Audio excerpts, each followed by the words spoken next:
Hey, everybody, welcome back to the podcast. You're listening to the longest running superhero role playing game on Earth, also known as the Continuum Chronicles. As always, I'm your host, Chris Kent, the Game Master, or GM for short. And today we're going to be talking about the guy who has probably been in more episodes of our game than any other, Dagda. But before we get into that, smash the like button, ring the bell so you know when I upload stuff, and make sure you're subscribed. We've got a great community here, and that's all thanks to you guys. Thank you so much for being here. That said, let's dive into today's story. Our prologue serves as a brief recap of the relevant previous games. The Eldar were created by the Old Ones. You can find a link to this video below if you haven't watched it yet. At any rate, the Eldar migrated to the Dreaming, where the collective dreams and nightmares of humanity began to influence them, leading to a state of decadence for the entire species. Consequently, small factions of Eldar became aware of their collective fall and splintered off, departing the Dreaming in starships. And that brings us to the main plot of today's story, which takes place in the year 2400 BC. An Eldar vessel touches down in what we now would call Ireland, specifically on Iron Mountain. The billowing smoke from its thrusters envelops the landscape, a phenomenon misunderstood by the local inhabitants as a mystical fog. In the midst of this, the indigenous inhabitants were none other than the Fir Bolg, descendants tracing their lineage back to the legendary Nemed. As the Eldar made their first contact with these humans, the Fir Bolg found themselves captivated by the otherworldly beauty of these visitors. Indeed, the Eldar possessed an allure that surpassed mortal bounds, an aesthetic perfection that stirred both wonder and reverence in those who beheld them. The initial encounter between the Eldar and the Fir Bolg unfolded with Shrang, a formidable warrior stepping forth, his intent clear, to confront and intimidate these enigmatic newcomers. As Shrang approached, an Eldar by the name of Lieutenant Bress emerged to greet him. The air thick with tension, these two warriors regarded each other with scrutiny. Lieutenant Bress reached for his communicator and made contact with Captain Nuada Argidlov, the man in charge of the Eldar starship, a figure of authority. With wisdom and diplomacy, Captain Nuada instructed Bress to propose a peaceful resolution, to request only half of the island in exchange for a mutually beneficial arrangement. The Eldar pledged to offer compensation to the Fir Bolg as a gesture of goodwill. Bress, speaking on behalf of the Eldar, conveyed Nuada's words to Shrang, offering assurances that the Eldar sought to bestow upon the Fir Bolg the gifts of agriculture, art, and order. Moreover, Nuada envisioned a future where the Eldar and the Fir Bolg could collaborate, their alliance paving the way for the Fir Bolg to ascend to new heights of civilization under the tutelage and guidance of the Eldar. In the hierarchy of the Eldar's command, Nuada's trusted first officer and chief of security was none other than Dagda Darug. Expressing his concerns candidly, Dagda voiced skepticism regarding the receptiveness of the Fir Bolg to the Eldar's overtures. Dagda foresaw that the Fir Bolg might not be amenable to the Eldar's proposals, and that instead of peaceful cooperation, they might find themselves on the brink of conflict. Next in rank within the Eldar's security structure was Mori Gan, a figure of both beauty and prowess. With her striking features and cascading blue-black hair that shimmered with hues of green in the sunlight, Mori possessed an allure akin to that of a mythical creature. Her hair, like the feathers of a raven, cast shadows of deep purple, adding to her enigmatic charm. Despite her captivating exterior, Mori harbored a resolute stance when it came to matters of conflict. Unwavering in her convictions, she declared her readiness for war, signaling her willingness to confront any obstacle that stood in the way of the Eldar's objectives. Following the exchange of Nuada's proposition, Shrang and Bress departed without coming to blows. Lieutenant Bress retraced his steps back to the Eldar vessel, where the process of unloading continued unabated. Meanwhile, Shrang returned to his kin, his mind brimming with wonder at the advanced technology showcased by the Eldar. However, despite the awe inspired by the Eldar's prowess, Shrang couldn't help but perceive his own people's primitive state. Upon his return to the Eldar's ship, Bress relayed his observations to Nuada, characterizing the Fir Bolg as a society still rooted in a primitive existence, their way of life starkly juxtaposed against the sophistication of the Eldar. Expressing a sentiment of hope and optimism, Captain Nuada voiced his aspirations for a peaceful resolution. He conveyed his earnest desire for the Fir Bolg to accept the terms proposed by the Eldar, envisioning a future where both people could coexist harmoniously. As Shrang returned to his people bearing news of the Eldar's proposal, his report was met not with acceptance, but with a chorus of rage echoing through the assembly. The Fir Bolg viewed the Eldar's offer not just as outrageous, but as a profound insult to their sovereignty and heritage. With conviction in his voice, Shrang cautioned the tribal chiefs about the formidable might of the Eldar and the advanced technology they possessed. He urged them to consider the practicality of dividing the land, recognizing the pragmatic necessity in the face of the Eldar's technological superiority. In the somber council chambers of the Fir Bolg, the tribal leaders deliberated fervently upon Shrang's warning. Amidst the fervor of discussion, a consensus emerged, rooted in a deep-seated apprehension regarding the Eldar's intentions. The Fir Bolg leaders harbored profound distrust, fearing that the Eldar's acquisition of half of Ireland would serve as just a prelude to further demands, ultimately resulting in the loss of the entire island.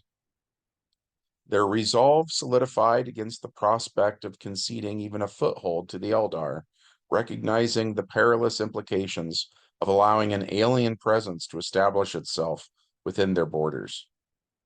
In their collective decision, the Fir Bolg leaders vowed to stand firm against any encroachment, resolutely safeguarding the entirety of the land from the perceived threat posed by the Eldar. Their determination echoed through the hallowed halls of the ancestral home, a testament to their unwavering commitment to preserve their sovereignty and autonomy at any cost. In anticipation of the impending conflict, the Eldar swiftly established a strategic stronghold atop a hill known as Sly Bel Gadain. There, amidst the rugged terrain, they meticulously erected formidable defenses, fortifying their position in preparation for the war that loomed on the horizon. Harnessing their mastery over the elements, the Eldar invoked their weather control powers, unleashing torrents of rain that cascaded down upon the land with relentless fury. Above, the heavens ignited with bursts of lightning, illuminating the darkened skies with fiery brilliance. In response to the Eldar's display of power through the manipulation of the elements, the Fir Bolg marshaled their own forces, including skilled magic users adept in the arcane arts. These mages, drawing upon the sorcery power, countered the Eldar's weather control with their own mystical prowess. With incantations woven through the air and gestures of ancient significance, these sorcerers channeled their energies, disrupting the Eldar's control over the storm. As their magic surged forth, the tempest that once raged across the skies began to dissipate, quelled by the opposing forces of sorcery. In this remarkable display of magical might, the Fir Bolg demonstrated their resourcefulness, proving that even in the face of overwhelming odds, they would do anything to defy the will of their adversaries. As the Fir Bolg rallied their forces for the impending conflict, the Eldar dispatched Dagda and Morrigan on a final diplomatic mission in a desperate bid to avert bloodshed. With words of reason and entreaty, Dagda implored the leaders of the Fir Bolg to reconsider their stance, urging them to embrace the path of peace by accepting Captain Nuada's proposal. However, despite Dagda's earnest appeals, the Fir Bolg remained steadfast in their resolve. Amidst the backdrop of tense negotiations, fragile armistice was eventually reached, both sides agreeing to partake in a contest of skill, spear throwing. With fervor, representatives from each faction showcased their prowess, hurling spears with pinpoint accuracy towards the distant bullseye. But in a tragic twist of fate, the festivities took a grievous turn when a stray spear found its mark in the chest of a young man. The atmosphere shattered in an instant, replaced by shock as the gravity of the situation dawned on all present. The mortal wound inflicted upon this young man became the spark that ignited the smoldering embers of war. As the sun rose on the fateful day of battle, both the Eldar and the Fir Bolg prepared for the inevitable clash. With steely determination, the Eldar awaited their adversaries, resolved to defend their newfound foothold on Earth at any cost. Conversely, Fir Bolg harbored ambitions of driving the Eldar into the very depths of the sea, drowning them and reclaiming their land from the alien invaders. Led by Commander Dagda, the Eldar marched forth, certain of victory. Bolstered by their superior technology and battle prowess, they believed a triumph to be within their grasp. However, unbeknownst to the Eldar, the Fir Bolg had secured clandestine allies in the form of dark entities such as Mephisto and Necron. With sinister intentions veiled in shadow, these malevolent forces conspired to tip the scales of war in favor of the Fir Bolg, their dark powers lurking just beyond the realm of perception. As the name Necron reverberated through Dagda's consciousness, a wave of recognition coursed through his being, invoking memories of his people's ancient adversaries, the dreaded Necrons. Though the connection between this Necron and the enigmatic race of mechanical horrors remained elusive, Dagda's instincts warned him of the dire implications. With a heavy heart and a grim understanding of the formidable forces arrayed against them, Dagda realized the true depth of the threat posed by the Fir Bolg and their secret allies. Despite the Eldar's valor and prowess, they found themselves outmaneuvered in the chaos of this battle. In the aftermath of their defeat, as the echoes of conflict faded into the distance, Dagda and his brethren were left to ponder the mysteries that shrouded their adversaries and the dark powers that conspired against them. With the bitter taste of defeat lingering on their tongues, the Eldar retreated, nursing their wounds and preparing for the trials that lay ahead in their quest to reclaim their rightful place on Earth. That night, as the Eldar licked their wounds and contemplated the day's events, a clandestine plot unfolded amongst three young warriors. Fueled by a thirst for vengeance, they conspired to strike a decisive blow against the leadership of the Fir Bolg, defying the explicit orders of Captain Nuada. With reckless determination, the trio stealthily infiltrated the enemy encampment, their hearts set on the daring assassination mission. At the break of dawn, they chanced upon the Fir Bolg chief, vulnerable and unsuspecting as he knelt by the river's edge. In a moment of frenzied violence, the three assassins launched their ambush, only to find their treacherous scheme thwarted by the sudden appearance of a demon-fueled Fir Bolg warrior.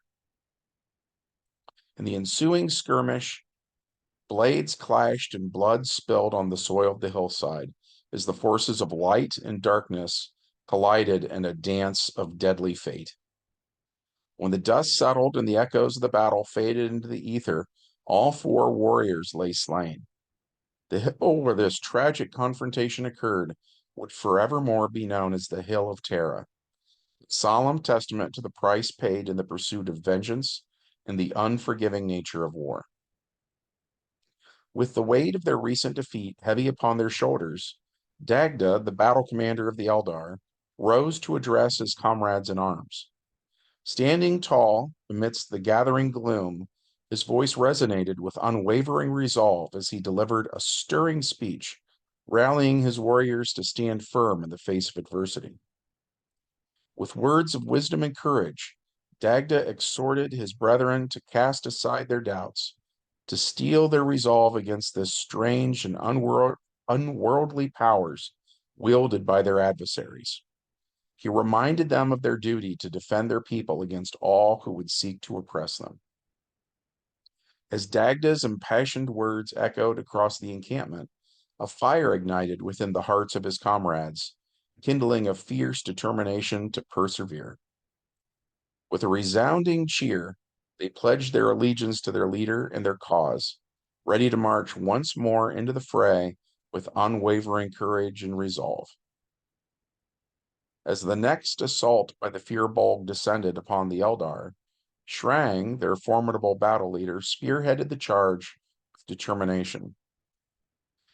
Across the battlefield, Dagda, undaunted by the looming threat, stepped forth. In a deadly dance of blades and sorcery, Dagda clashed with Kurb, the fearsome champion of the Fir Bolg. He was also the mortal host of Eclipso, a spirit of vengeance. Despite the formidable might of his opponent, Dagda fought with unparalleled skill and resolve, drawing upon his unearthly powers to cut down the villainous Eclipso. The green hills of Ireland were stained red with the blood of Dagda's enemies. And because of this, Dagda was given a new nickname, Dagda the Red. Mori uses animal summoning and animal control to summon crows to aid her in battle, and that evening, the crows feast on the bodies of the Fir Bolg. In the midst of contemplation, Mori finds Captain Nuada, his mind adrift in a sea of uncertainty. Mori assures him he's right, but Nuada remains ensnared by the tendrils of skepticism, his resolve waning like a dying star. As dusk descends upon the land, Mori and Dagda seek solace in the embrace of camaraderie and the libations of victory. Amidst the flickering flame of the campfire, they drink together, and as night unfolds, Mori finds sanctuary within the strong arms of Dagda, their bodies entwined in a fleeting moment of respite amidst the chaos of war. The following morning, Shrang emerges once more from the shadows. This time, he demands a duel of singular combat with Captain Nuada. Aware of the seismic impact a triumph over Shrang would unleash upon the enemy's resolve, Nuada accepts the gauntlet cast before him without hesitation. Beside him, Dagda and Mori plead for reconsideration, offering themselves as champions in his stead, but Nuada dismisses them with a firm hand, adamant in his conviction that the mantle of destiny rests upon his shoulders alone. The duel begins, and Shrang unleashes the full fury of his wrath upon Nuada. With bated breath, the assembled throng bears witness to the spectacle, their eyes transfixed upon the dance of blades that unfolds before them. Armed with the legendary Sword of Light, Nuada meets each onslaught with unwavering resolve. Yet Shrang's infernal weapon, forged from the very essence of darkness itself, pulses with malevolent energy. In a symphony of light and darkness, the combatants clash and parry, each maneuver a testament to their skill and determination. But in the end, Shrang's black blade finds its mark, severing Nuada's arm with a merciless stroke. As the tide of battle threatens to turn, Dagda and Mori, their hearts heavy with concern, rush to their fallen leader's side. their resolve unyielding in the face of adversity. Sensing the shift in momentum, Shrang, ever the cunning adversary, chooses discretion over valor and retreats into the shadows from whence he came. As the Eldar psionists tend to Nuada's wounded form, Lieutenant Bress sets forth on the path of vengeance. Ignoring the urgent calls of his kin, he ventures into the shadowed depths, looking for Shrang. The Eldar's voices are carried on the wind, urging him to turn back, but Bress remains deaf to them, his mind consumed by fury. As he ventures deeper into the maze of shadows, he finds himself surrounded by the dreaded Fir Bolg. The odds prove insurmountable, and with a chorus of anguished cries, the Fir Bolg descend upon him, their blades carving through the air with deadly precision. Bress is no more. With Nuada's wounds stabilized and Dagda at the helm, the Eldar march to the Fir Bolg encampment, where the clash of arms erupts once more. In a moment that will be etched into the annals of history, Dagda, his eyes ablaze with the blue fire of righteous indignation, confronts the chieftain of the Fir Bolg in a duel that reverberates with the weight of destiny. With a mighty swing of his blade, he severs the head of the tyrant, the final toll of a reckoning long overdue. And with that blow, the last of the demon-fueled Fir Bolg have been wiped out. All that's left now are the scared and scattered human opponents who'd been manipulated and misled by their infernal allies. Gathered in the smoldering remnants of their encampment, the Fir Bolg warriors weigh their options. Surrender is swiftly cast aside, deemed an unthinkable betrayal of their very essence. For the Fir Bolg, death on their feet holds greater allure than a life shackled by the chains of submission. And so, without any other worldly aid, they return to the fray, their spirits broken, but their blades held high. Amidst the din of battle, Dagda offers a voice of reason, extending a gesture of peace to the beleaguered Fir Bolg. With the weight of countless lives lost, he implores them to heed the call of reconciliation, to set aside the blade and the spear in favor to the path of understanding. In a magnanimous display of generosity, he offers them a parcel of land, a sanctuary amidst the verdant hills and mist-shrouded valleys of air. And alongside this humble offering, he extends the hand of friendship, transcending the boundaries of race and creed. For Dagda knows that in the tapestry of destiny there exists a thread of compassion that binds us all. And as the echoes of his words drift upon the breeze, a hushed silence descends upon the battlefield. Shrang, his brow furrowed with the weight of decision, weighs the offer extended by Dagda. In the end, with the weight of history upon his shoulders, Shrang embraces the outstretched hand of peace. With a solemn nod, he accepts the terms laid before him, recognizing in them the opportunity for a new beginning. And so, with a sense of purpose and determination, Shrang and his people embark on a journey to their newfound home in Connacht. And as they settle amidst the rolling hills and verdant valleys of their new homeland, they carry with them the hope of a brighter tomorrow. A new era dawns on the emerald shores of Ireland, with the Eldar as its rulers. Nuada relinquishes the mantle of leadership, bestowing upon Dagda the honor of guiding their people into the future, untarnished by the shadows of the past. And as the Eldar rally beneath the banner of their new leader, they embrace the title bestowed upon them by the Fir Bolg with reverence and pride. They are now the Tuatha de Danann, guardians of the land and stewards of its ancient legacy.